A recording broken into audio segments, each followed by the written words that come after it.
Tento rok som mal zo pár nápadov, ktoré mi až tak nevyšli. Tá rozlieta kola na matraci ma fakt mrzí.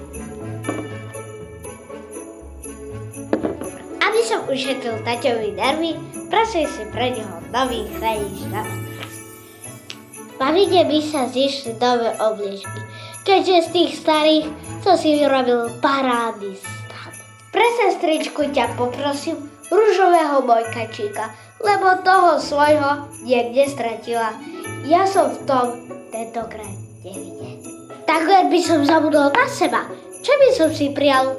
Mám to. Vankúš a nie obyčajný, ale s Grinčom. Idem to hneď dať do čižmy. Tak, a je to všetko pripravené a môžem ísť spať.